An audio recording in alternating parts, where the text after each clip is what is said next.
Wholesale Hotline. I'm Brent Daniels. I'm Jamil Damji. And I'm Jerry Norton. And I'm Morby. Every week we bring you the best information on real estate investing. Be sure to participate in the comments. And subscribe. Enjoy the show!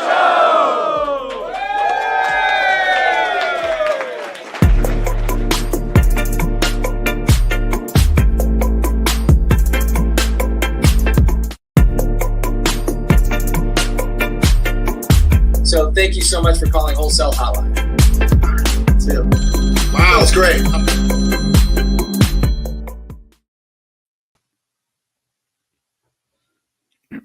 Can't hear you.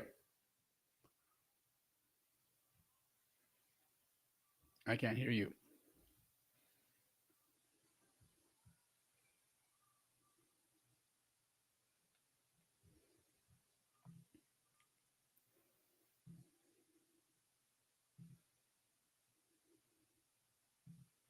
No audio. There we go. There we are. Welcome to Wholesale Hotline number 257. I'm Brent Daniels, and this is Jamil Damji. Combined, we've done over a bazillion wholesale deals. We're here to answer your questions, give you inspiration, give you some instruction, pump you up, strengthen your mindset, and make sure that you're taking your vitamins and hitting the gym. All right? That's what we do here for 90 minutes. You know what? I think every one of us today could wake up to feel grateful that we woke up in our bodies and not Drake's. That's right. That's right. You're referring to the Super Bowl halftime show, I assume. I am, yeah. And it's funny because I have, my Compton hat that I wear, but I actually have the Compton version of it. And just to troll people here in Canada, I wear that around, and it's pretty funny. So wait, are you more of a Drake fan then? No, not at all. Oh, okay. Yeah. Yeah. Well, I wanted to open up with this, see what your thought was. I compiled these last week. This is based on a report called The Rising War on Wholesaling that Easy REI Closings, David Olds put together. And I think that this is really interesting and stuff that people need to know.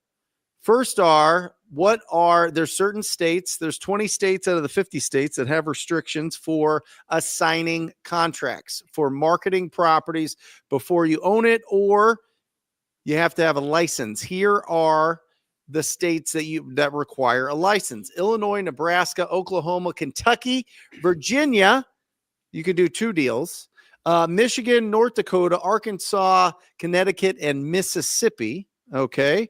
So those are the states where you need a license. Correct. You need a wholesale real estate license. You need to be a licensed real estate agent in these markets. It doesn't mean that wholesaling is illegal there, guys. It doesn't mean that you can't do it.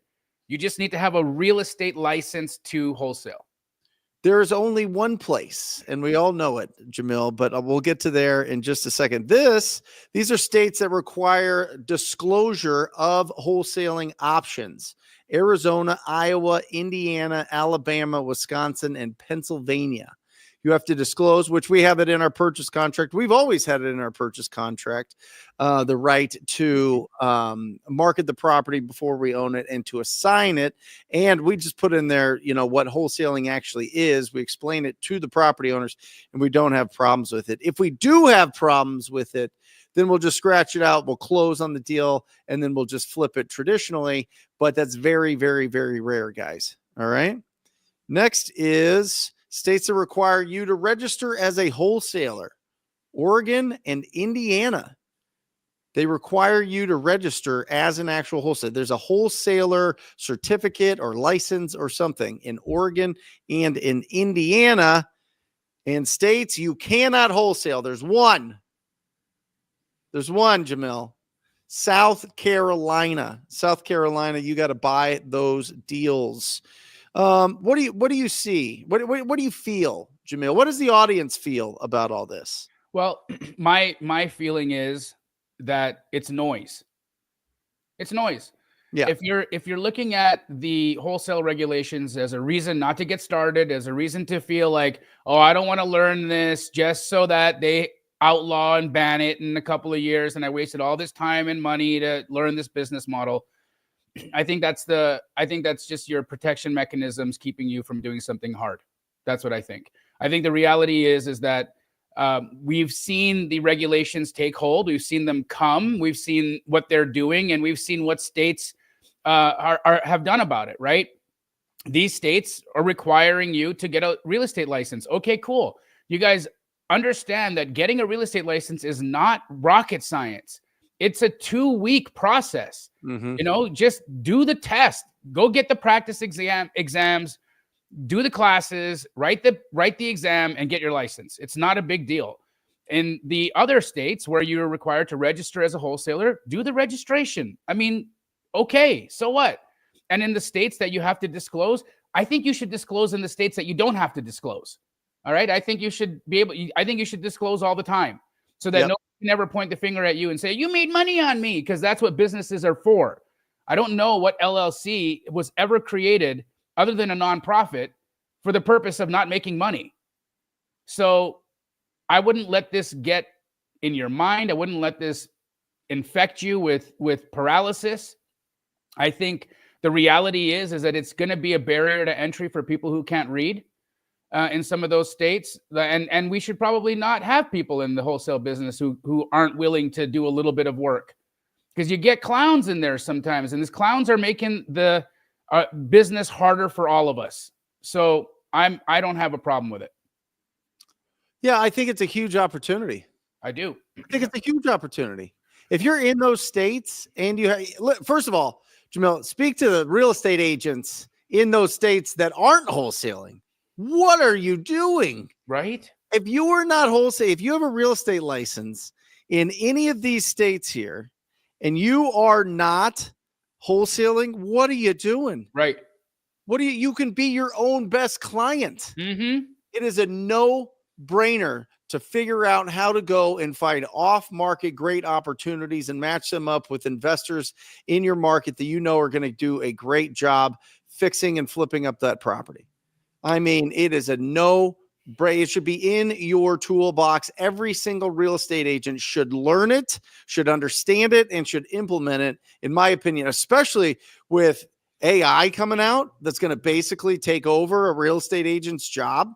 I mean, in the next 5 years, Jamil, I'm telling you, the AI bots for real estate agents are going to be able to answer any question that the top agents can answer for a client.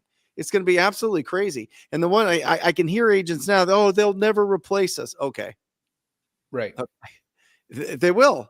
I mean, it's you got to learn how to find really great deals. That's what it means to be in real estate. Moving from 2025 on. In the future, if you're not able to go and source really great opportunities, you will be left behind. You'll be left behind. Absolutely. You'll do a couple of referrals here with your grandma and your aunt because they love you and they'll let you sell their house. But to really build a strong, long-lasting, profitable, predictable real estate business in the future, you need to be able to find deals. Just full stop. Boom. Boom. What do you think of this? Neo Jason 83 says, I've checked with almost every title company in Maryland, and none of them will do assignments or double closes. Oh my goodness. I actually almost got cussed out by a broker. Well, Neo Jason, I imagine your first name is Jason and you like the Matrix. Nice. There is a woman in the chat by the name of Sharon who does a tremendous amount of deals in Maryland, and she's got contacts for you for a title company. And if your broker has a problem with it, find another broker. They're a dime a dozen, my friend. Why would a broker want to cuss you out for doing business? Man, people are so strange. So strange. You need a better broker. And Sharon right there in the chat said, hit her up. And she's putting her phone number in the chat for you. So get a hold of her. Also, you should connect with Jay Mora. He's in the chat as well. He lives in Maryland. He hosts meetups out there. Wonderful guy. These are all good people for you to get to know. They're honest. They work hard. They do deals, and you should become a part of their network. Hugh Boy here. It's been difficult in South Carolina for sure. Have to bug super deep. Buy super deep. Otherwise, I'm not pursuing those. Need to have a minimum 20K assignment spread on paper first. Yeah. Yeah, and Hugh is killing it out there, though. But here the reality about him, and I know he's doing pay-per-click with you. He studied with me and learned the agent route. He's been, he's a wonderful student. But I'll tell you what, he is more than a student. He's an action taker.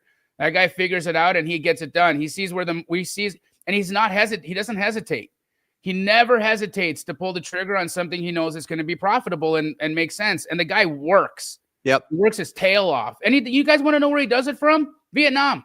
Vietnam, and a high rise in Vietnam. He's living in Vietnam most of the year, and he's making $100,000 a month wholesaling in the United States. He's the richest guy in Vietnam. He is. He's doing phenomenal, and he's in Georgia and South Carolina, right? Yeah. Aaron asks, can you talk about wholesaling in Florida? Pros, cons, any tips for a new wholesaler? Yeah. In a new to them market. Are you doing any deals in Florida, Brent, by chance? No. Okay. So, Aaron, yeah, absolutely.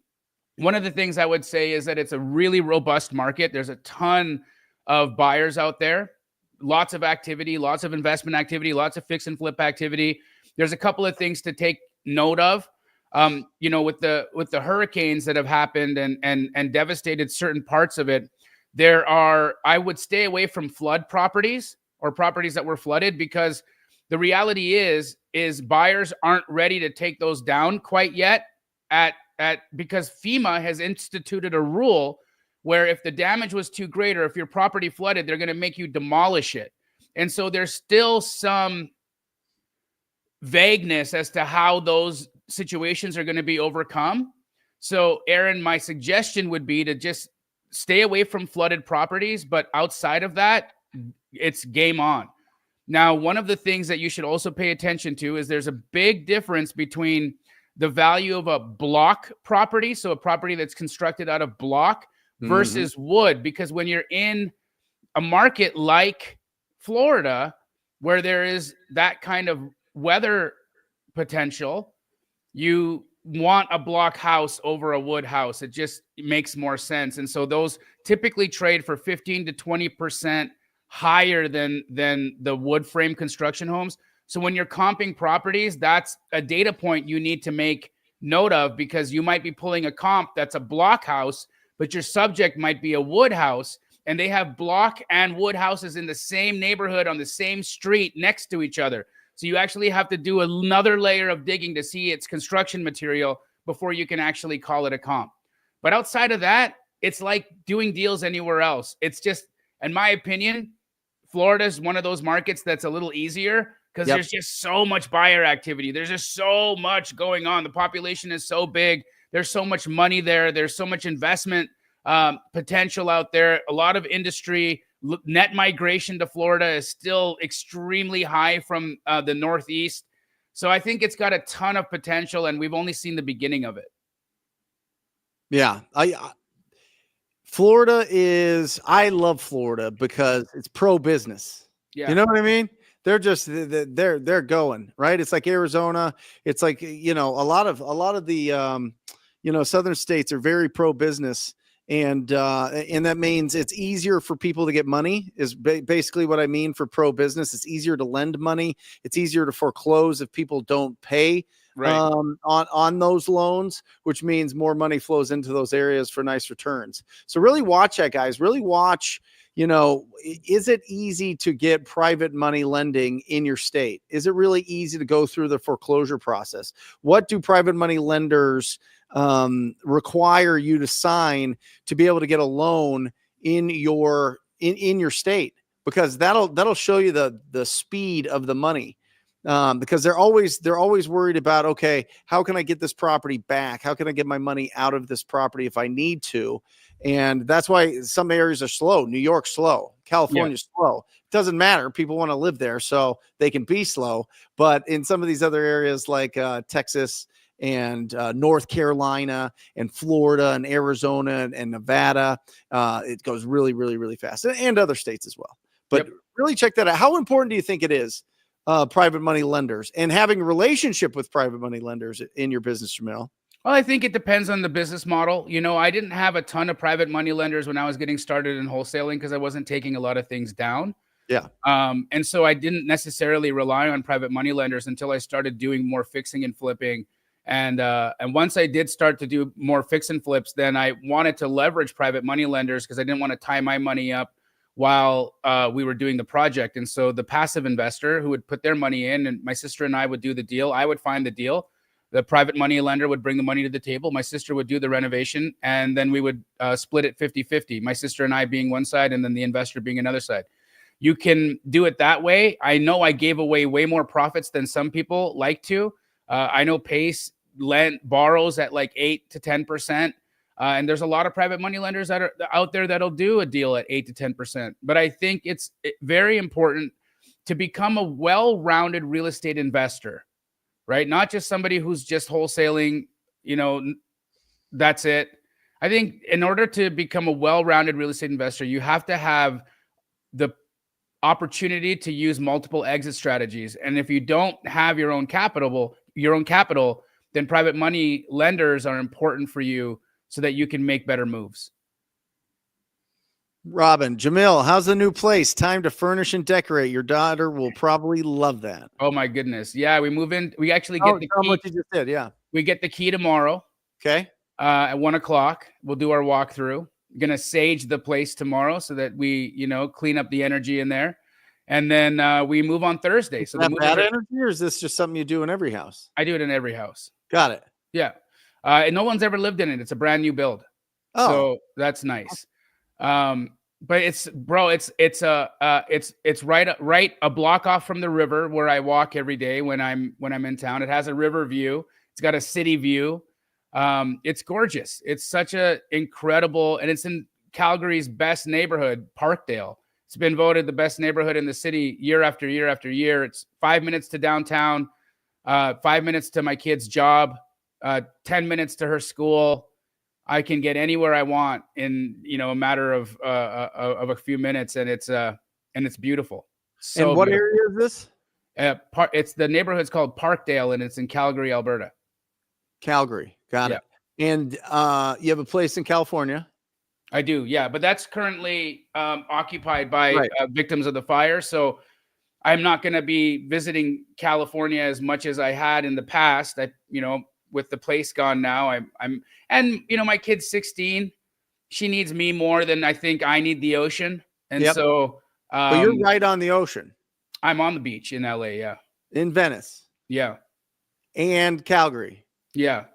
And Arcadia. Yeah. Here in Phoenix. Couple houses. I have 2 houses there in Phoenix. Yeah. Isn't that crazy to think back on? I know. Like time travel, 15 years ago or whatever. Well, you want to know a funny story? Yeah. When I was growing up, I was obsessed with the neighborhood that I bought the house in. I was obsessed with it. I would take my dog. I lived in the Northeast, which was about a 30-minute drive to where this is. And I would take my dog and I would walk with my dog along the bank of the river like 3 times a week. And I used to ask myself, who lives in these homes? What kind of person do you need to be to live in one of these homes? How much money do you need to make? And it was an obsession of mine. I was like, and I had it in my head that one day I'll be in a situation where I get to live in one of those homes. I used to fantasize about, them like in their primary bathroom, running a bathtub and like with candles and just toasting to how rich they are.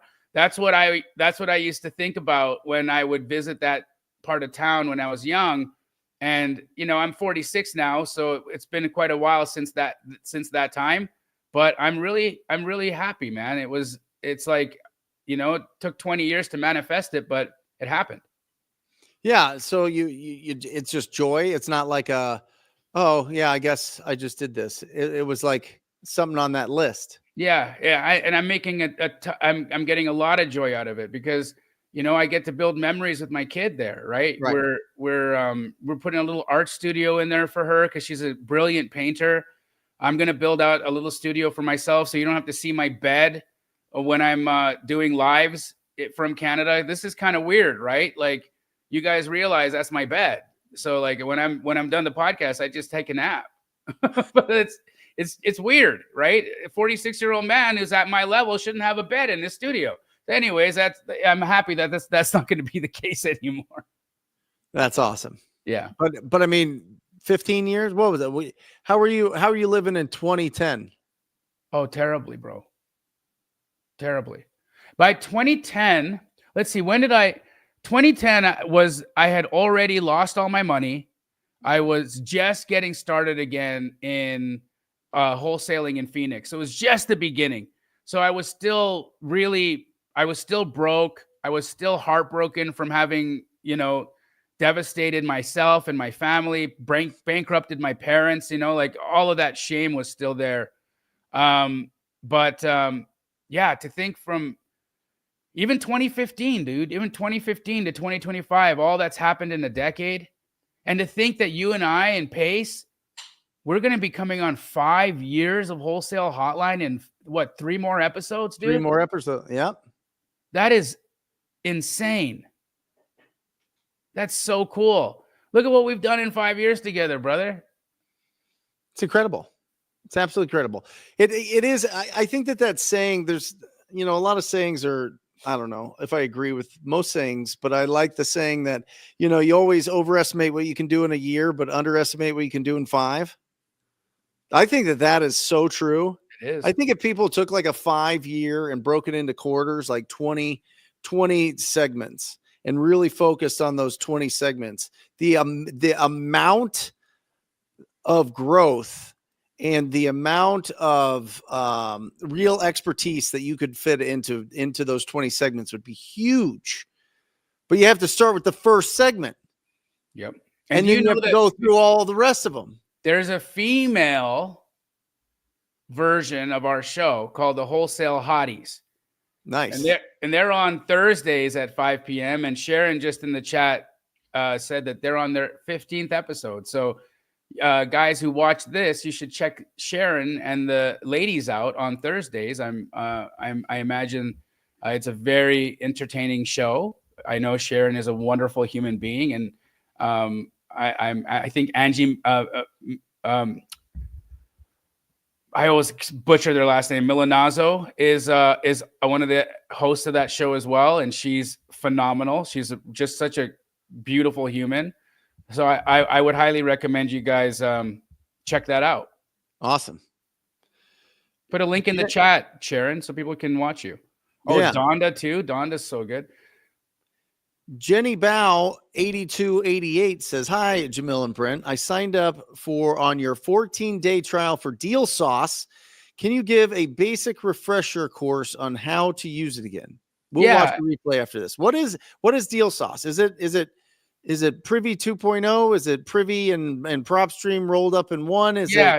Pretty much. So if Privy, Batch, and PropStream had an orgy and they had a baby, but the baby was better looking than all of them, that would be Deal Sauce. So how do people get deals from Deal Sauce? Like what? So it taps into to nationwide MLS. So that's a huge benefit. Yeah. Taps into nationwide MLS, and then it so you can get 30, 60, 90 day stale listings. Also, it has direct to seller lists as well. So if you are like Brent or Pace and any of these guys that love the hunt and you want to go after those specific types of deals, you can do that as well. But it has a comping tool in there, Brent, where they use my appraisal rules to develop an algorithm that does quick comps for you. So for any of you guys that are having a hard time comping deals, you can press one button, and I would say it's accurate 7 to 8 out of 10 times. So that's really good because, of course, you're going to want to do it yourself when you're going to contract it. But for a quick comp, so that you can see if something's a potential opportunity or not, it's super easy, and it uses my appraisal rules and how it calculates the quick comps. So it's good for acquisitions, it's good for comping, direct to seller, and then additionally, Brent, it has AI embedded in it where they've taken hundreds and hundreds and hundreds of data points. So what they did is they looked, okay, when they took a whole section of people and they said, These are all people who sold their house in the last 90 days. All right. Then they were like, what things did each of these people do? Like, did they change their phone number? Did they cancel magazine subscriptions? Did they set up and disconnect utilities? So they have all of these little intrusive data points that they're actually not even allowed to tell me about. But they use those data points to predict whether or not a house is going to sell in the next 90 days. Right. And that to me is really, really, really powerful, because if you had a premonition, or like it's kind of like precognition from Minority Report, we can tell you that you're going to plan to move in the next 90 days. And so if you can get in front of those people, well, I mean, there you have it. If you're the first to the party when somebody is going to sell their home, you can lock that deal up much faster than other people before they even start calling the other wholesalers. So for me, it's a pretty robust platform. Of course, we're always working out kinks, and it's going to have a few bugs here and there. And but one of the things that I think is really cool is that you guys are a part of helping us curate this software, because Pace and I own it. And so we're taking the community's suggestions to heart, and we're implementing them. That's something we didn't have the chance to do with PropStream. We didn't have the chance to do that at Privy. We just didn't. We didn't have that kind of connection to the ownership. But in this case, you guys are with us in this, right? It's owned by the community, and I think that's pretty special. That's awesome. What is X Leads? I don't know what X Leads is. It's similar. So what X Leads does is part of what when we made Deal Sauce, we took like 3 different platforms, the best of this from this platform, the best of this from this platform, and the best of this from that platform, and we put them together. X Leads uses one of those that we used to build Deal Sauce. So X Leads would compare to what we have, but it doesn't do as much because it didn't have those other pieces that we bolted in there. So I think X Leads is great, Connor. And if you're already a member of it, I wouldn't, I'm not here to poach your business, but I think it would be worth your time to check it out, because you'll see some similarities there, but you might also see some tools that will be really, really helpful for you in doing more business. So I would check it out.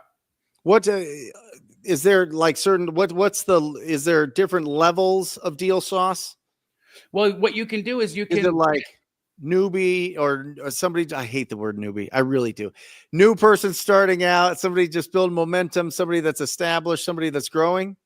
Yeah, absolutely. Because the AI is expensive. The AI data is expensive. And so you can add zip codes for the AI just to the zips that you work in. You can add a county, and there's small incremental increases in the subscription price, but the annual, dude, is $79 a month. I mean, that's like half the price. It's awesome, right? That's like half the price. So, I would suggest I always do annuals when I'm signing up for stuff like that, because, especially if I'm serious about it, because I know I'm going to use it, then why would I want to pay 20% extra every month just to get it monthly? But it's up to you guys. I think that the one thing that I'm really, really, really, really, really happy about with Deal Sauce is its comping tool. Its comping tool is phenomenal, dude. So good. Well, listen, the coaching a lot of people over the last 8 years, well, really 10 years, but 8 years officially. Number one hurdle as we get started is this a deal or no deal? Yeah. Right. What do I offer? Do I know that the price that this property owner wants is an actual good deal? Right. And so that's what you're helping to solve that so that they don't have to. Right. Absolutely. Yeah. That's incredible. And it's like just built in. It's like a calculator. One button click, dude. And and like, yeah, 7 to 8 out of 10 times it's on the money. So, 2 out of 3 out of 10 times it's wrong because it used the comp it shouldn't have. But I'll take 7 to 8 out of 10 times, and I'm refining it all the time. Yeah. So my goal is within a year to get that to be like 9 out of 10 times it's accurate. And at some point it'll be 10 out of 10 times it's accurate. We'll get there, but it's new. But we didn't want to not release it because it was still 70% accurate. So we were like, no, let's just get better. Let's release it, but let's just keep getting better with it. I love it. I love it because, I mean, if you look at Jerry has prop wire totally free, right? Yep. Totally free. You can pull lists. You can do some incredible things there. If you want to next level up, you go to Deal Sauce, and you've got multiple layers there. And then when you guys are ready for pay-per-click leads or inbound, I've got you covered. So we got you covered here on Wholesale Hotline. And I gotta say, guys, I've heard a lot of pay-per-click or pay-per-lead businesses out there. Yep. I've heard mixed reviews every single time. I had myself, 1 year we invested heavily with a mutual friend, a good guy, but it didn't work for us. But everyone that I've talked to that has been working with you on pay-per-click is happy. And that's really rare, guys. That's really, really, really rare. So what you guys are doing right now, you're doing a phenomenal job of it, Brent. Well, I'm spending the most, so I'm the guinea pig, which is great. Yep. And we have some other clients that are creeping up on us because they're just doing big deals, but these have been big deals. So Deal Sauce, guys, dealsauce.com, and then, or IO, right? Dealsauce.io. And then if you guys are interested in pay-per-click, just talktopeople.com. Check that out. So yeah, we got you covered, guys. If you want, and PropWire, propwire.com, you can go and basically it's like PropStream, but free, right? And so somebody asked, is PropStream's information accurate? Here we go. Yeah, Javon, PropStream's great. It's a great way to pull it. I think that you can get the same thing for free at PropWire. Just depends on if you like the user interface of PropStream. I feel like PropStream, after they sold, went more towards an agent, real estate agent audience, but maybe not, you know? There you go. This is a great question, I think, for both of us. Chris and Vanessa asked, Brent, how do you talk to an agent about them bird dogging for you when they can't wrap their heads around wholesaling? Yeah. What do you think, Jamil? Well, I think Would you explain to an agent what wholesaling is? I don't think it's necessary out the gate. No, you're going too fast, bro. Yep. You need to pump the brakes a little bit, right? Treat it like you're dating somebody. You don't show up to your first date with a ring in your pocket, right? Or you don't show up to the first date and throw a condom on the table and say, how fast can you eat? That's not going to work either, right? Straight up. That's what it sometimes feels like when you try to explain wholesaling to an agent. So pump the brakes a bit, you know, just tell them you're a cash buyer. You're looking for houses that can be repositioned, that have potential in them. And you don't need to explain the process to them right out the gate. If they ask you, do you wholesale? Then be honest. I'm never going to tell you guys to lie. Yep. Right. I think honesty is 1000% the best policy. But I believe that once you complete a transaction, because the problem is right now that wholesaling has unfortunately gotten a bad rap, right? It has. And why has it gotten a bad rap? Because people have done bad things, right? They've wasted real estate agents' time. They've wasted homeowners' time. They didn't educate themselves correctly, and they end up causing a ton of problems. And so we have to climb the mountain all the time because we have to pull ourselves out of that hole that the bad apples put us in right out the gate. But the reality is that once you complete a transaction with an agent, I think that's the opportunity to explain what wholesaling is. And then is the time, Chris, to have them exclusively look for deals for you. That's what the entire Monique Walker team, not only Monique, but her whole team of agents, they all bird dog for me. And every time she brings on a new agent, she brings me into a Zoom call. So she builds a new agent team. She's like, Jamil, it's your day to come onto my Zoom. And I talk to her whole staff and I explain to them what I do, how we do it. And she, and she's like, okay, guys, these are the lists that you guys are going to be calling. And every week, every month, I got new and more agents from that one agent relationship. But think of that. That's just me, one dude. Yeah. Right. My whole office is creating relationships like that with agents all across the country. And so, Chris, I took a long path to get to this, but I would wait until your first deal with that agent is complete, then have the conversation about bird dogging for you. And I wouldn't ever call it bird dogging to an agent either. It's derogatory in their mind. You want to use the word prospecting because to them, they really take what they do seriously, as they should. And it's a serious process. Bird dogging just sounds like, I mean, it's a more derogatory street term for what it is. So I'd call it prospecting. But yeah, I think do a deal with them first, then talk about prospecting with you in the future. What about you? I just want to give this audience just a clap. You guys are throwing in some questions today, and we are going to be answering them. When it's just two of us, we can kind of get into it a little bit more than all four of us knuckleheads just bouncing off of each other like pool balls or something. Chris and Vanessa, here is the number one most important thing.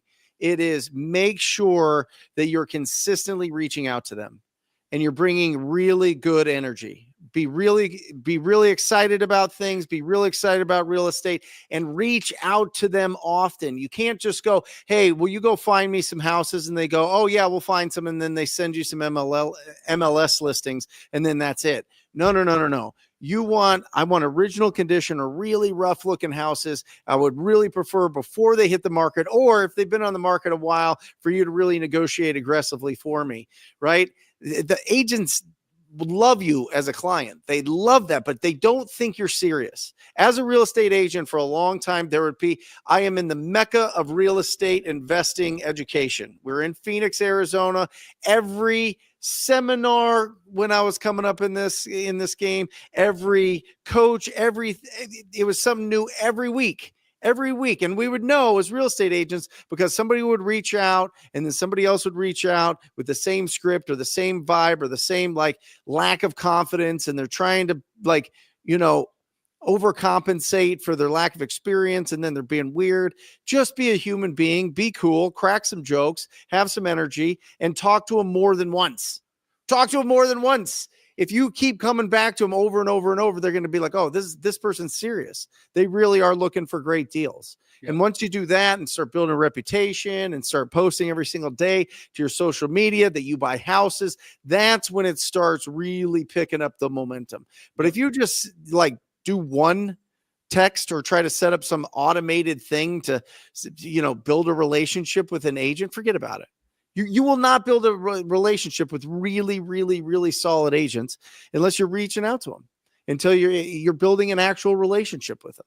And I want to highlight Corey Ganem just in the chat said the FU money is in the follow-up. I mean, that's brilliant right there. Yep. So to the pair that had asked the first question there, was it Chris and Vanessa? Yep. So to Chris and Vanessa, I've done this a long time, and we've done a lot of data tracking, and it, on average, will take 8 to 13 touches with a real estate agent before they will give you a pocket listing. 8 to 13 touches. And so understand it's a game. It's a longer game. It's like planting a seed, watering the seed. I want you guys to think of this always in those terms.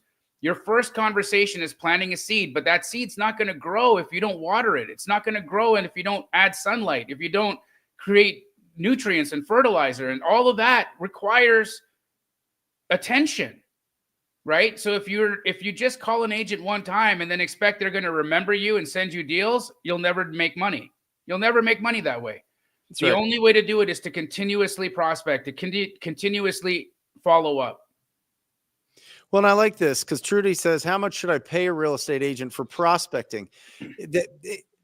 There's a couple of different ways to go about this, and Jamil can break it down. But if they're going to bring you a deal that's on the market and they're going to negotiate that for you, typically the seller is going to pay them. All right. Now, if they're going off market and they're just bringing your offer directly to that, let me give you an example of how this works. Okay.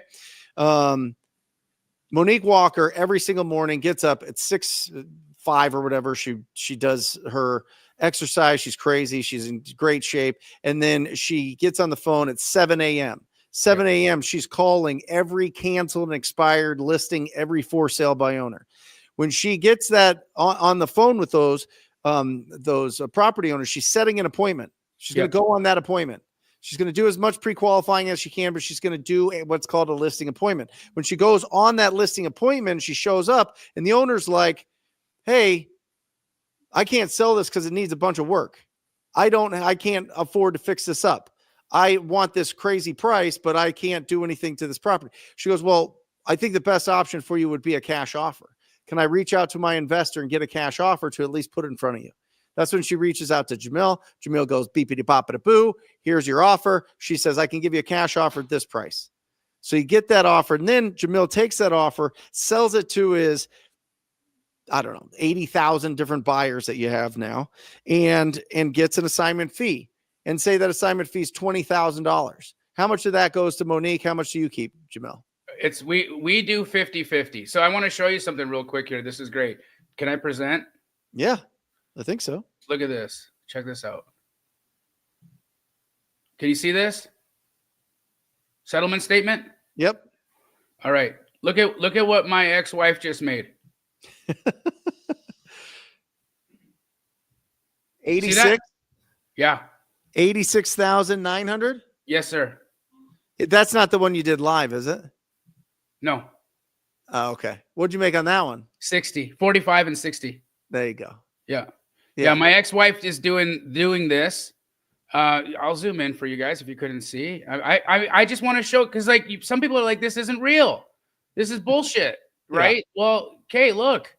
And I mean, I'm not telling you I did this. My ex-wife did this. Check this out. 86,900 bucks. There it is. Oh, look at you. Look at your little piece, huh? Yeah, I just get my EMD back. The 4,000? Nice. What was the price point of that?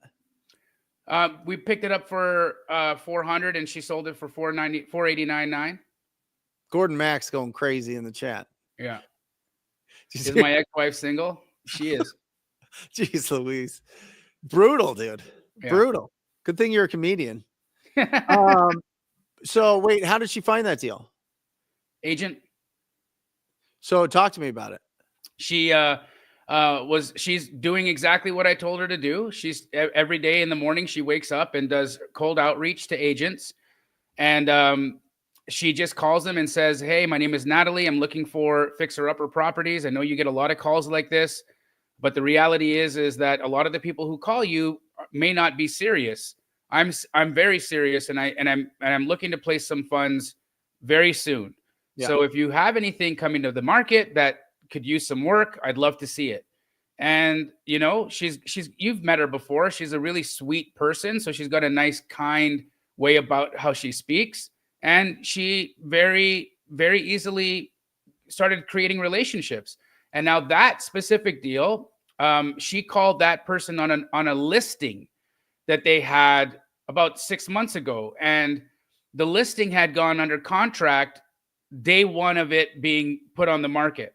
Yeah. And then Natalie had tried to work with that listing agent to do the deal, and unfortunately they didn't. They couldn't get it together. And so moving forward, she remembered that Natalie had said, if you get these, you know, please reach out. And Natalie had been reaching out to her every couple of weeks with a text message saying, hey, it's Nat again, just wanting to say hi and check in. That's it. And that follow-up kept her top of mind. And as soon as the agent had that deal, she brought it right to Natalie, never put it on the MLS. And there was an $87,000 payday. My goodness. And now that deal was off market from the agent. So the agent's like, oh, I know just the buyer to bring this to. Why didn't they put it on the market? Because the sellers didn't want that. There were the people who had who were living in the house. They were hoarders, yeah. and the children who inherited the property. They didn't want people going through the property and seeing all of that. So they just wanted to get rid of it. This happens all the time. All the time. All the time. All the time it is. We just got an unbelievable deal in Peoria. When was that? Jesse? Last week, Saturday. No, Friday. And same situation. The kids were just embarrassed. They have the property now, and they don't want to fix it up. They don't want to clean it up. They don't want to go in there. They're embarrassed. One, I think they're embarrassed that they let loved Yeah, one they're let their loved ones live like that. Yeah. But two, I think that they don't want that to be public. They don't want to, take pictures of this and put it on the market if they're not going to clean it up and do all these things. And so they just want to sell it as is, as fast as possible. They gave us a price. We said, is that the best you can do? They told us yes. We locked it up, and it's going to be a silly deal. It'll be about that size. Amazing. Every second of every minute of every hour, somebody's closing a massive deal, Jamil. Isn't that crazy? Yeah, and why can't it be you guys? Why can't it be you? Why can't it be you? It's one conversation. You are one conversation away. And I know that I'm hyping you up now. I'm being your hype man for everybody in the audience, everybody that's going to watch this, everybody that's going to listen to the Wholesale Hotline podcast featured on Spotify and Apple Podcasts. Go and make sure that you subscribe there. But I am telling you, people with no experience, no sales background, no real estate background. You talk to somebody that owns a ugly house, you will win. You'll win. Yep. Might not be your first conversation, might not be your 1,000th conversation, but it's inevitable. It's like gravity. You know what I mean? Yeah. You can't deny it. You can't deny it. And that's what makes this business so exciting. And if you live, again, I'll add this to the stage. If you live in a state that requires a license to be able to assign deals, get a license to assign deals, because other people will not. Most people will not. This is going to keep out all the people that are just kind of putting their toe in the water. All right.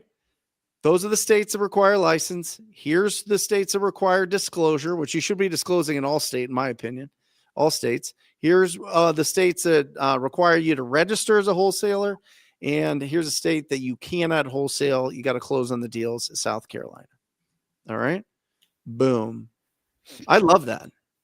I love that she closed that big of a deal. She's closed 3 deals all over 40,000. She's done way more than she's on. This will be her 9th. And she's only been wholesaling for like 4 months. When was that I told you that she started?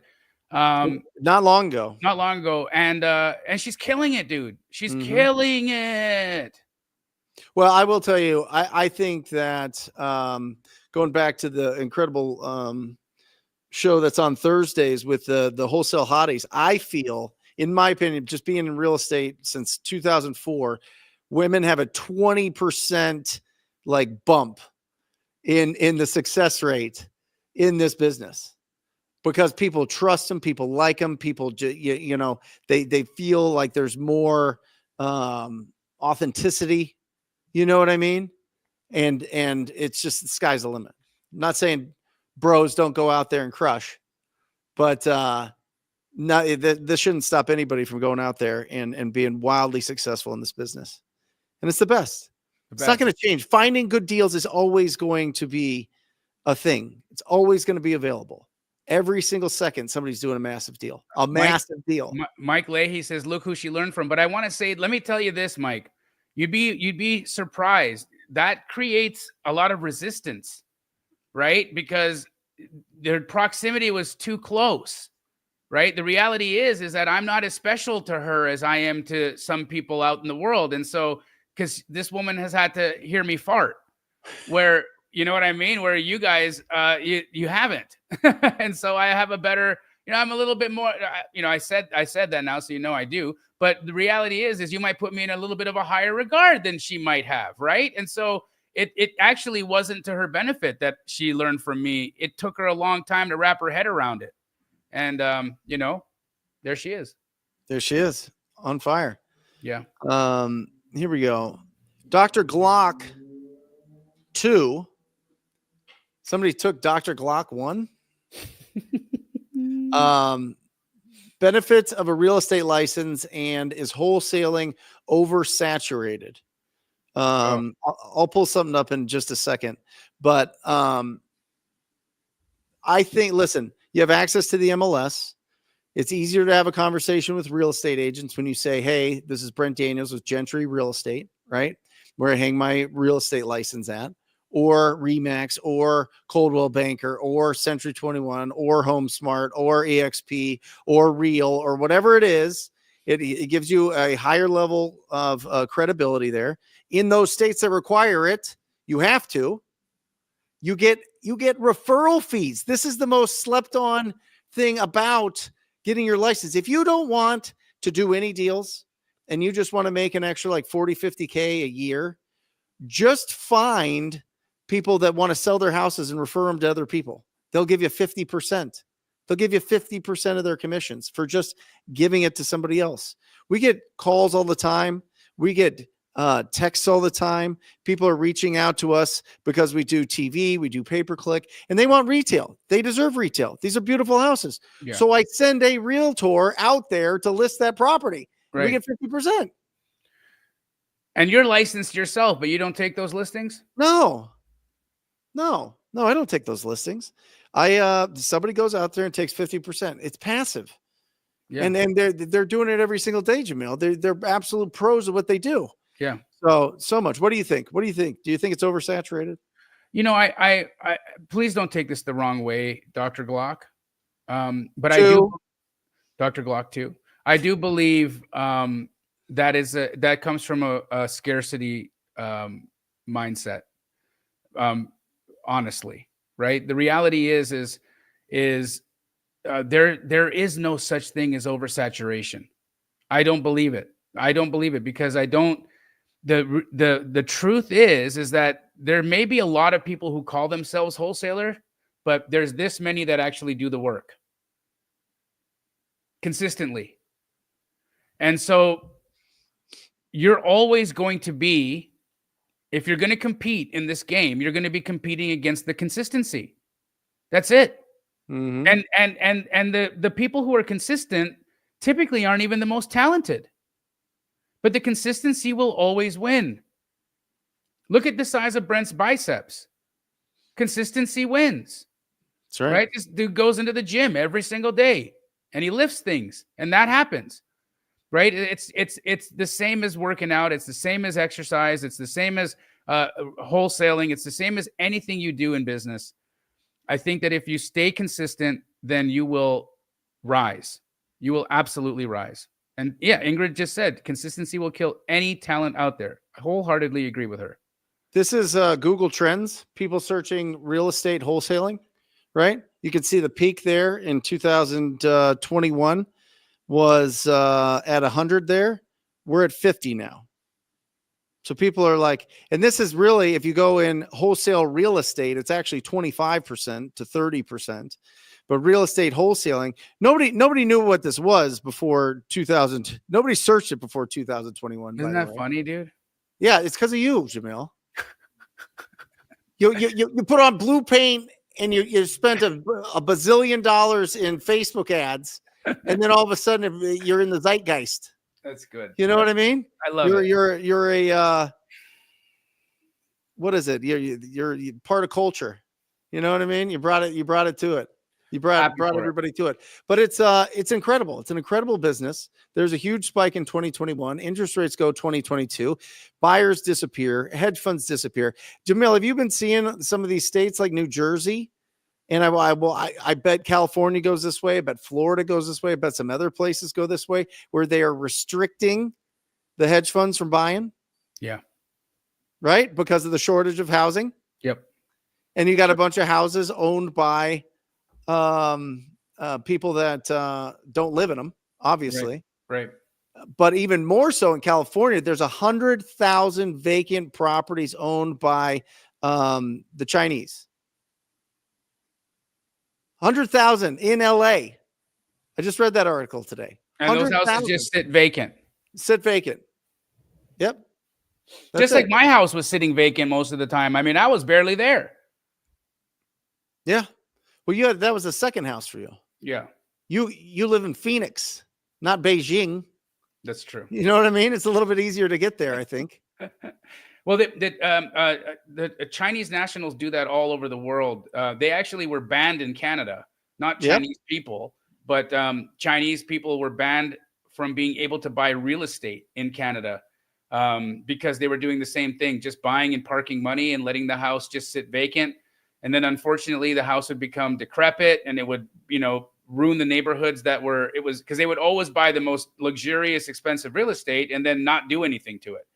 And so it would just sit vacant. And, you're in a neighborhood where there's like $7-8 million homes and you've got overgrown weeds. It's a bad look. Right. And so they actually were banned in Canada. And I can't imagine that something like that will probably happen in the United States as well. Yeah. Jeff Scott World says, why don't you guys go do land and land entitlement? Isn't land supposed to be super hot because of the housing shortage? Have you done entitlements before, Brent? You ever done this? I've done it. It's a long game, Jeff. What's an entitlement mean? So when you buy land, especially if it's like not infill land, but out in the suburbs, but even if it's infill land, usually you're going to want to change the zoning, right? Even if you go out into the boonies, that's typically going to be agricultural that you're going to need to rezone into residential, right? I did a project where we bought 4 acres on 38th Street and just south of Indian School. Yeah. Simon and I bought that. I don't know if you remember that deal. Was it a church? No, that was in Chandler. But in this one, there were 4 plexes that were side by side. So I assembled different owners of these 4 plexes and we, took the project down. Well, the reality is that ended up costing us hundreds and hundreds of thousands of dollars to accomplish. It took us years to do. And when it was all said and done, with the amount of money that I invested in doing that project and the return that I received on it, I would have been way better off parking that money in a hard money fund and just collecting my 10%. Yeah.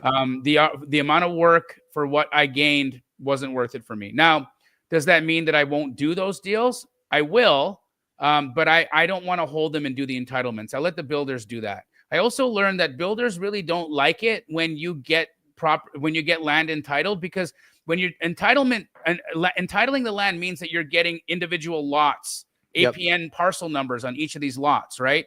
Now, those lots are drawn a specific size, and usually you have to submit a product to the development and planning board of any city that they will use to determine whether or not the lot sizes are good.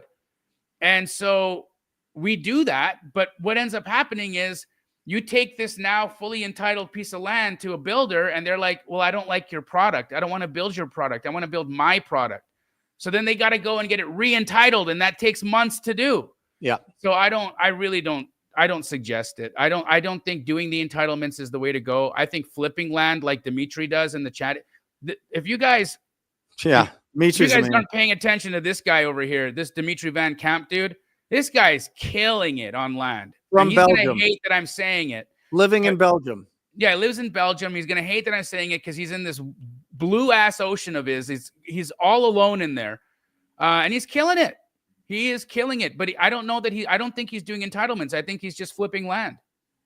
He's doing some bigger deals. He's doing some bigger deals now. But that's the thing about land in general is it's slow. Yeah, it costs you a lot in expertise. Especially if you're really trying to get the most out of it and really get it set up for a builder. And 1, I don't have the patience for it. I just don't. 2, I am deathly afraid of losing. I'll tell you right now, you stay in this game long enough, you're going to take some big L's, big L's, because you don't know that flip that you just bought is going to be a disaster. You don't know that the market's going to shift from 3% interest rates to 6% interest rates overnight. You don't know that that neighborhood is all of a sudden just not going to be desirable anymore. You don't know. There's so many changes that happen when you take the risk of buying real estate. Okay. Now, if you buy real estate, in my opinion, you buy real estate to hold it for at least 20 years minimum. All right. Will I do some flips here and there? Sure. If it's no brainer and I could triple my income, but I don't like to do it. I don't care. I would rather take $30,000 now than $90,000 in 6 months. I would. I'll tell you that honestly. It's not smart.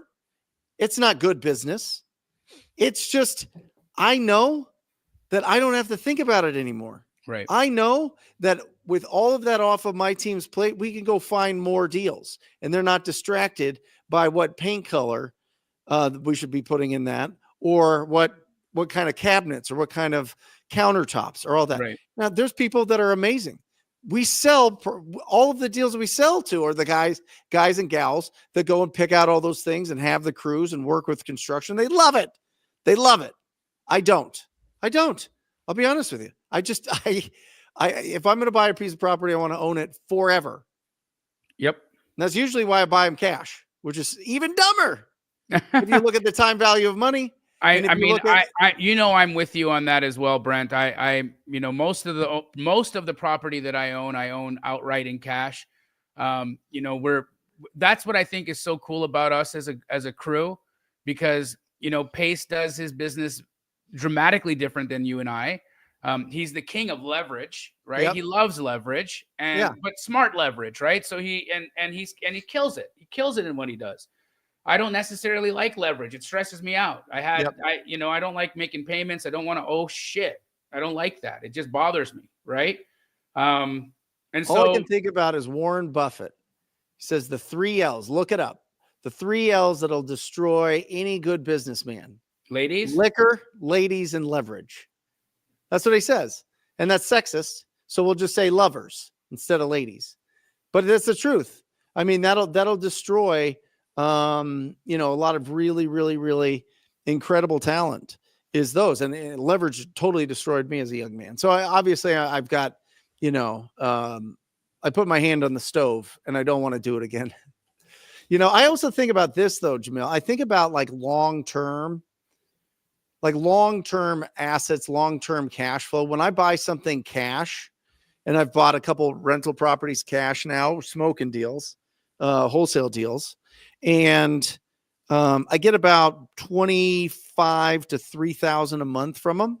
Mm-hmm. There's no payment, right? So I'll net probably about 25,000 on them.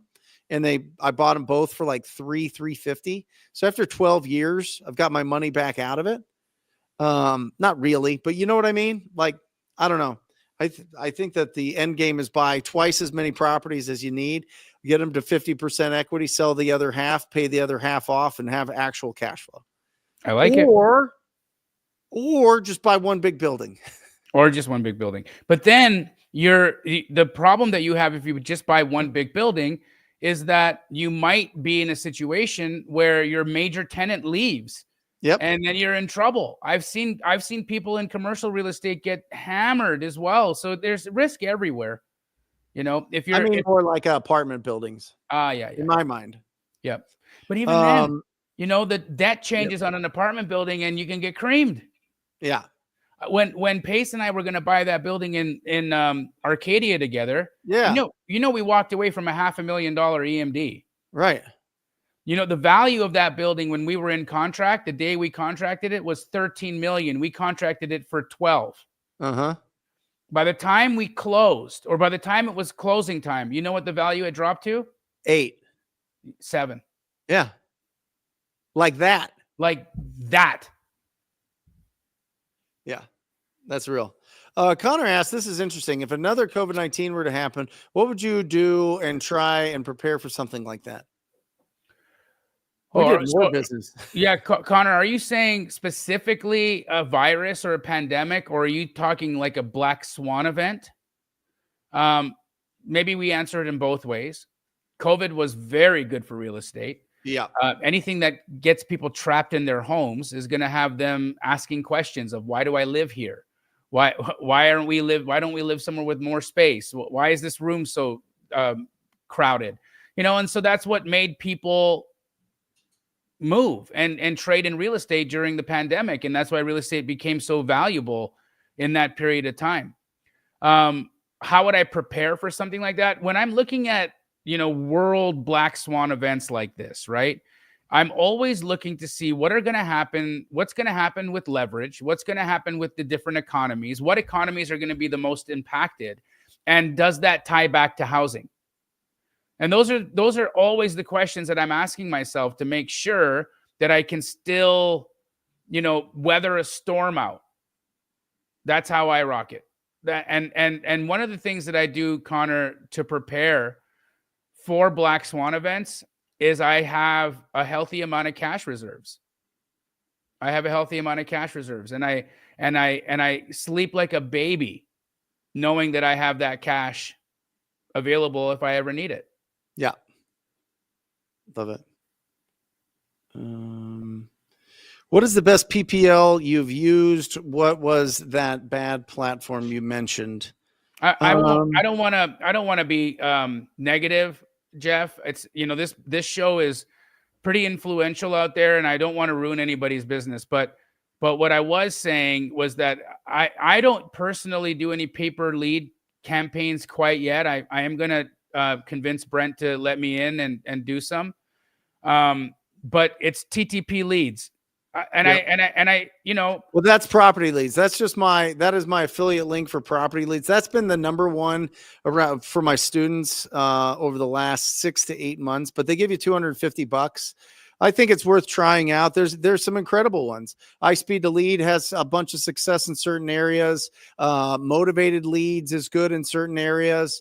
I'm missing some other ones that are really good, but I think that property leads probably has the biggest budget in my opinion from what I've seen, and it's worked well. And PPL stands for pay per lead, which basically means that you go in, they go through search engine optimization, through other ads, through Google, through all sorts of things to get those leads, and then drop it in. You get a text message and then you call them right away. But the most important thing about inbound leads is you have to answer them live if they call you, and you have to get back with them in 30 seconds. I don't care if it's 10:47 at night on a Thursday. You need to it's worth it because it's between $250 and $350 every single time you get a lead. So really, really, really important to jump on all of that. All right. And how late will the calls come, Brent? Oh, we're doing a study on it right now, Jamil. I'm looking at all the deals. We closed 82 pay-per-click leads last year, and I'm looking at what time they came in because I'd be interested. Like, are they coming in at Mondays during the day? Are they coming in? Are people searching? Because it's all mobile. Like almost. So you closed 82. How many appointments did you go on? Probably about 200. And how many calls did you get? It was about 1 to 16 leads. Okay. So, but we also I think we did 8 or 10 retail leads that I was talking about where we referred them over. We did a novation and we did a flip with that. Nice. And so, yeah. If you can get, you try to set appointments with half of them, right? But we're in a tricky market, Jamil. We're in a tricky market because we have some other big names in our market that spend a lot of money, and like to the tune of $1 million a month and $400,000 a month. And what they'll who's do spending is, that much money on leads? huh? Who's spending that much? Kyle Weilosh. Oh, Kyle's doing that. Yeah. Oh yeah. Yeah. They're going bananas.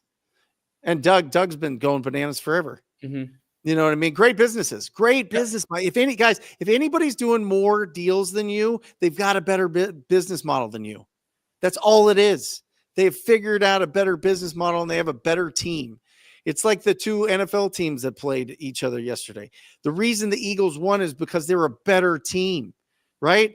And so that's why you win the Super Bowl. If look at who is the top in your area, and look at what their model is. And Jamil, in our market, the model is get big on TV, get big on billboards, and spend a bunch of money. Yep. Because the average deal size makes sense. When you're doing 50, 60 deals a month and you're doing 25, 30, 35,000 a deal, It's wild. you can spend 400,000 a month. Absolutely. You can spend $1 million a month. Yep.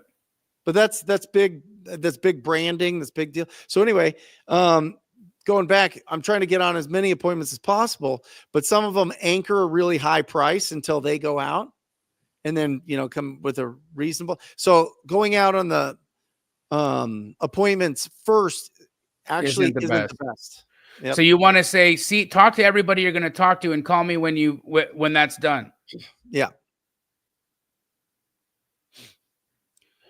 No, pay per lead is not cheap, guys, but it's effective. And so once you've got a business going and you started making money and it's time for you to start investing, that's the time to do it. There's only, there it is. The Warren Buffett quote. Boom. Yeah. What's up, man? Just going back to what you were just saying there, being first, or are you just saying because a lot of times they'll bid your offer up? So I don't want to be first because on the phone, can you repeat the question for us? Because we couldn't hear the question is, why am I not trying to go out first? Okay. Right. And the reason is they have anchored them so high. They go, oh yeah, we're going to probably be around 380,000 when our offer's 275, right? And their offer will probably be around 275, but they anchor high to make sure that they're the last ones in. And they're using brand to get the deal locked up.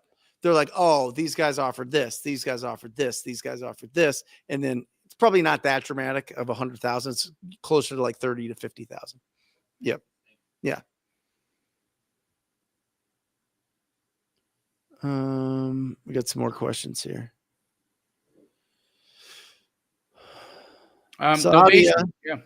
Are novations considered wholesaling in the states where you can't wholesale? No, novations are essentially using the MLS to disposition your property, right? You're getting your seller to agree to allow you to put the property on the MLS because maybe they want too much money and you don't want to commit to actually buying and closing it, right? And so novations are good because they're like a net listing. If you've ever heard of a net listing, it's where you say to your seller, I want to give you 250 and you're asking 280 and I can't give you 280 for it. But why don't we do this? Why don't we agree that if I can get 280 for it or more, you keep the 280 and I keep anything over 280 and I'll get out there and bust my butt trying to get you 280. And that means that I'm going to try a lot of different marketing, including the MLS. And that's what ends up happening is they put the property on the MLS, they get more retail focused buyers, and sometimes they're able to sell for more money. But I don't necessarily buy into the belief that the MLS will always get you the most money. I've seen that not be true so many times. Not in our market. Yeah. Yeah, it doesn't. Because when I talked to Jeremy, why don't we just list everything on the market? Jeremy's my disposition manager. And he's like, dude, we've tried it a dozen times. We net more going to our list. Right. You got to put insurance on the properties. You got to put utilities on sometimes. You got to make sure you've got hard money costs if you're not buying them cash, so there's some costs involved there. You've got title and escrow fees when you buy it. So you're not only just you're typically paying for the seller and yourself and the title fees when you close on it. So it needs to be significantly more that you get on the MLS than off. In some markets it is, but not ours, not Phoenix. It's not. And I think what's happened is novations have become I'm not throwing any shade on anybody, but I think what's happened is from the marketing angle, to attract students into some of those coaching programs, they ask the question on the call, well, when you're trying to wholesale, are you just always getting beat out? Do you feel like the number that you need to offer is just too low? And if you've given your hand at wholesaling a try and you had been told that your numbers are low sometimes, because some people will have the perspective that your number is low. Sometimes you're just wrong and offering too little, and you could offer more. And sometimes the properties aren't worth more and they're just worth what you're offering, right? But what they've done is they have used that as a selling tool to get you to give them some money to buy their coaching, to just, at the end of the day, teach you how to wholesale on the MLS, which is exactly what novations are. Yep. Jeff, great comment here. I have this feeling that PPL is far more expensive than using VAs. I would say it's pretty close. Close. Yeah. I wasn't going to say more expensive. And I'll tell you, what's happening with VAs, if you hire a bunch of VAs that cost you nothing, that's fine. But they have to go through a lot of calls.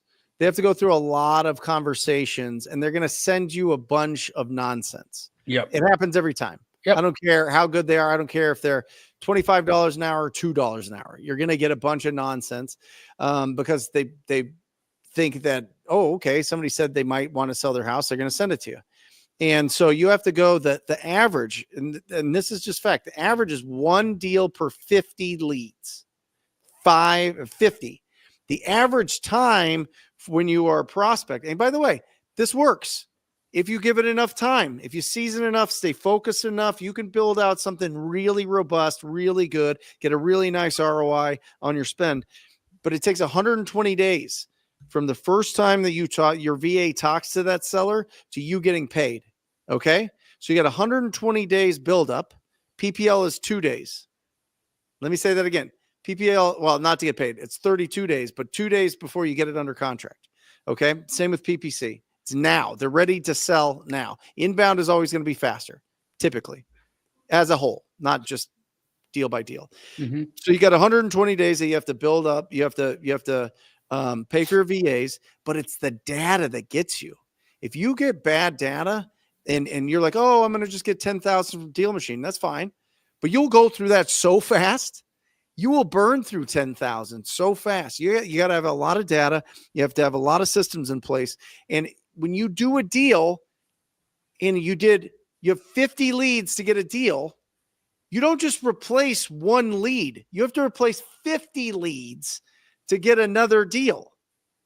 That's how this, and by the way, some markets, it's more like 70 to 80 leads per deal. It's wild. So you can certainly do it. It just depends. Pick a lane.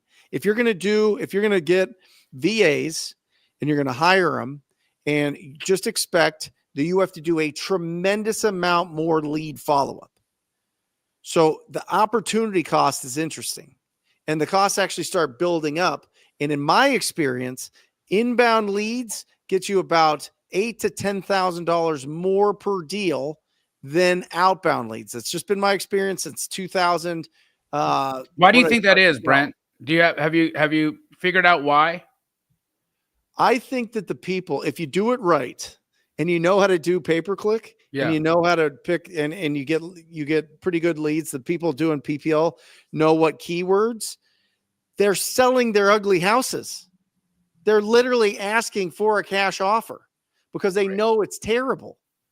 So they're just giving these properties away. And I would say it's mostly the inherited family that's just giving the properties.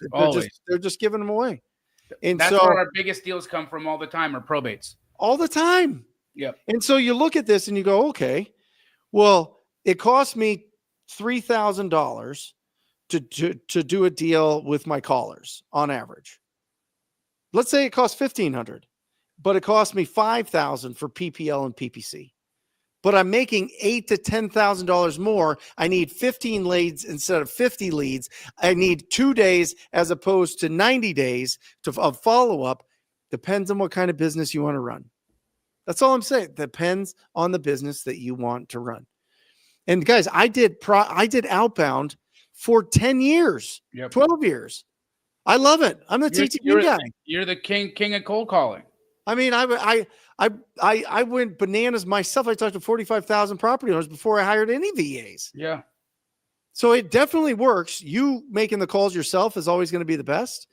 But if you want to leverage other people's time and talents and experience and hire VAs, go bananas. Just go in with eyes wide open. You're not going to get the biggest deals statistically, and it's going to take you longer, and you have to have more leads. I saw somebody in the chat saying that they were going to get started using text messaging for marketing. Yep. I wouldn't recommend that. What are your thoughts on that? Real quick, Guy, it's usually 15 to 20 leads per deal. So when you're looking at it, you go, oh, well, it costs $300 a lead in my market.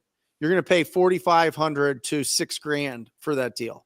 So make sure if you're in a lower priced market, you got to flip. You got to flip. You got to get bigger. You got to get bigger spreads. You got to take them down, flip. That's what works, because the wholesale fees is not going to be big enough for that to make sense, right? You're probably not going to average $20,000, $25,000 a deal if these properties are $70,000, $80,000, $100,000. So just remember that. And what was your question, Jamil? What were we talking about? There was a person in the chat who had said they were going to start using text messaging to market to homeowners right now. I would say that I wouldn't recommend that today with the carriers and all of the restrictions. And I think that you're going to spend a ton of money, and it's not, the messages are going to go to La La Land. Here's what I'll say. They're going to get blocked. Here's what I'll say. I think that if you do it smart, the issue with text message marketing is there are people that are professional litigators.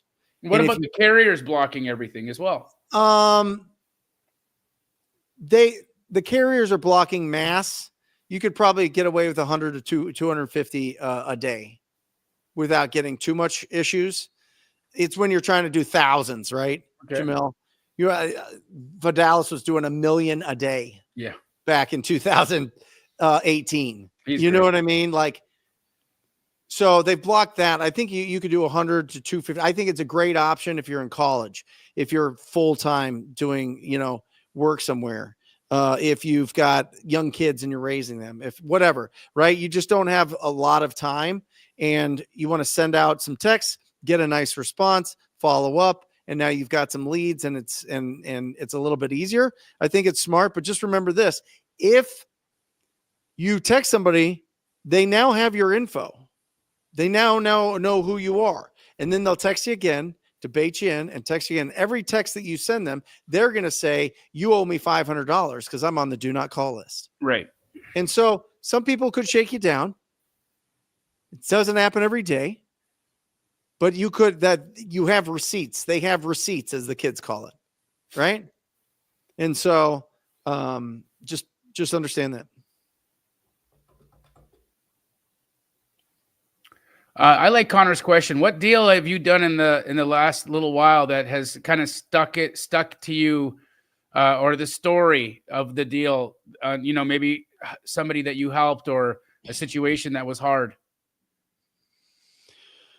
I mean, it's countless, right, Jamil? I mean, we just coach the most amazing people around the country, people just getting started, people in middle America, people in, whatever, the Midwest, the Northeast, the Northwest. I mean, we coach so many people around the country that are doing their first deals or they're closing big deals, that the impact on them. I mean, you could go to the Wholesaling Inc. podcast. I've done 500 podcasts breaking down all of these deals, right? And we play a lot on Wholesale Hotline podcast as well, because we kind of mix and match some of those podcasts to both of the Wholesale Hotline and Wholesaling Inc. We've got just some really interesting deals right now.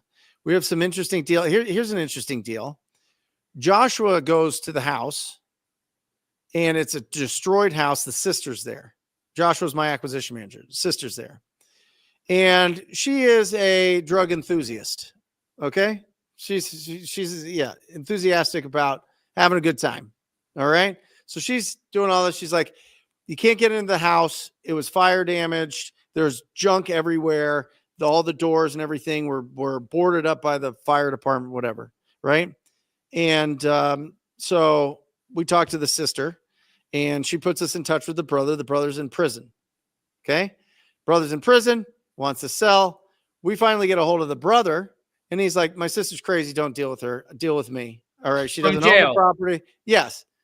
Yeah. So you have to do this whole process where, there's only a certain amount of times that they'll go in, that a notary can go in. He's not like in Max. We have one in Max right now. That is an interesting deal, but the notaries can go in, get everything signed, get all the documents with the title company. Title company takes care of it. We go back to the property. Jamil, it's on fire again. Okay. There's a new fresh fire. So Joshua calls 911 to get this fire put out. The fire department comes out, thinks Joshua started the fire. Oh my God. Cops start interrogating him, right? Interrogating him. What are you doing? What's happening here? He has to explain who we are. He's showing him my TV commercial. It's like this whole thing, right? And somebody went in and just started another fire. I don't know if it was the sister because the dude was cutting her out, or if it was just somebody breaking back into those. These are the properties that we're talking about. These are the properties we're talking about. You know what I mean? And so it's like, oh my gosh, people, like there are ugly, when I say ugly houses out there, these are ugly houses. Yeah. And I ugly mean, situations. the houses are a reflection. If you think about it, your house is a reflection of what's going on inside of you. Yes. Right. And Yeah. so you walk into a person's house, you can tell how they're feeling a lot of times. Oh yeah. Just based off of the way they keep their stuff. Yep. For me, the one deal that still, sticks in my head, and I think it's the most meaningful one that I've done, was that deal I did with Chris Simon when I first got back into wholesaling in Phoenix, when when Natalie, my ex, the time her and I had just gotten married, and she ended up contracting a really, really, really hard infection that couldn't be, it was a super bug, and there were no antibiotics other than one antibiotic that could save her. And she was dying. She was very, very, very, very sick. And I remember it was a Sunday. I got on the phone and I started contacting real estate agents, and I ended up getting a deal under contract. And that same day, I reached out to Chris Simon for the first time ever on Facebook, and him and I started communicating, and I sold him that deal. I met him at the property in South Scottsdale. It was a $10,000 assignment fee. And then when we were standing outside the house, I laid it on him, and I said, Chris, I'm in a really tough spot. My wife needs something. It needs a prescription, and it's $6,000. And if you would give me the $6,000 right now, instead of making me wait till this closes in a week, I'll be in debt to you for a long time. I'll never forget it. Mm-hmm. And I'll forgo the extra $4,000. Let me just pay me $6,000. It was supposed to be 10. Just pay me $6,000 now. And so he did that yesterday. The next day, title opened. He made sure that there was clear title. I went over to his office, and he handed me $6,000. I was able to get my wife the prescription she needed, and she was better in a couple of weeks. And that was amazing. Incredible. Amazing. Yeah. Literally saved a life. But it goes back and we tell the story like, oh, if your kid was kidnapped or if your kid was bitten by a snake and the anti-venom, you can only get the anti-venom by getting a deal today. Could you do it? And everybody's like, yeah. Then you're like, well, wait. So you need some like crazy situation to go out there and do these things? You know what I mean? Like it's really interesting to think about. If you answer yes to, oh, I would do anything. If my wife needed medication and she needed $6,000, I would find a way to do it. Right? Did your parents have the money? Did your friends have the money to give you? Were you just walking around? I didn't really have any friends yet in Phoenix. We just got here. So you went out there and you found an incredible deal, and boom. Now she's doing bigger deals than you do. Yeah, look at that. I mean, what a button to this whole thing, because I showed you guys her deal today. She's making $87,000, right? Like, and 10 years ago, a wholesale deal saved her life, and today it's helping make it. Right. This business is the best. It sure is. It's the best.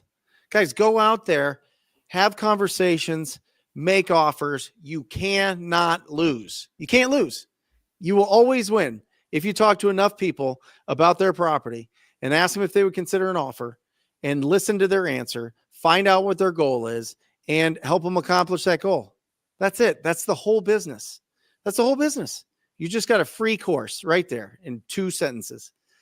That's the whole business. So don't overthink this. Don't think that you have to know everything. I don't know what the title company does and what Ernest and all this other. Nobody does. It's all made up. It's all made up. Go be a human, talk to another human, solve their problem, and opportunities arise. Got it? Got it. Awesome. You're the best, Jamil. You too, brother. Anything good? Tell them what's going on. I don't got anything super crazy going on this week. Just moving.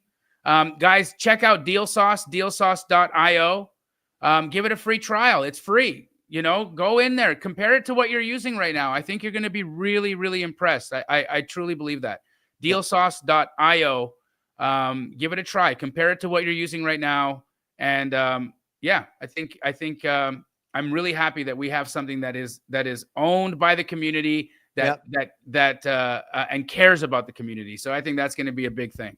That's awesome. How about you? What do you got going on? We got a live show on Wednesday at noon Eastern time, 9 a.m. Pacific Standard Time. Join me. It's going to be an incredible show. And if you're ready to get into a pay-per-click campaign, we'd love to audit your market, let you know what the potential is. Go to talktopeople.com. It's completely complimentary. Talktopeople.com and check it out. We have a true crazy passion for getting these Google pay-per-click leads. And so check it out. And that's it. Wholesale Hotline number 257. We're out. See Later. Or just say squat up. So squat up and enjoy the show. Yeah. Yeah. Okay. 1, 2, 3. So squat up and enjoy the show. What are you doing? I didn't say that thing. Why? I don't know. Okay. So squat up and enjoy the show. Cool. I think we should use the one where Jamil doesn't say anything.